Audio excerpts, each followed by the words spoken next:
Wall Street's biggest banks kicked off the fourth quarter earnings season with cautious outlooks on Friday, saying they stockpiled more rainy day funds to be ready for a possible recession, setting aside a total of roughly $4 billion to prepare for soured loans.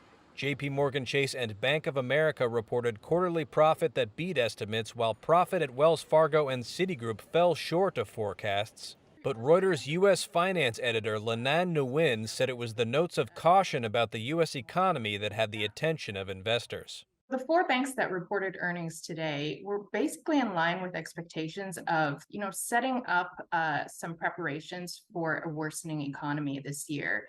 So while the banks reported results that were basically decent, what was really important was the commentary from the CEOs today, and the markets were listening for any sense that they were seeing worsening figures in their businesses or any trouble by the U.S. consumers. Right now, it sounds like U.S. consumers are holding up fairly well. They've still got money in their accounts, and a lot of people are still very well employed, and so there isn't this kind of disastrous tailing off of the economy in the consumer segment. But what the CEOs did mention was that they're very careful about what's to come. The outlook is extremely uncertain, and so they're flagging up a lot of these risk factors that could start to affect the economy in the later half of this year.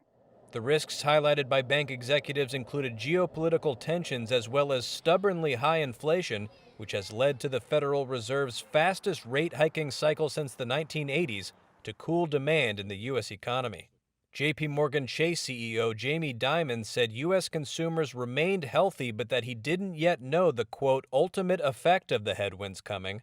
Bank of America chief Brian Moynihan also acknowledged a, quote, increasingly slowing economic environment. We're hearing the word mild quite a bit, mild recession, that the economic slowdown isn't going to be really catastrophic, that it's going to be a shallower slowdown. That remains to be seen, and they definitely hedged by saying there are many risk factors that could affect that outlook.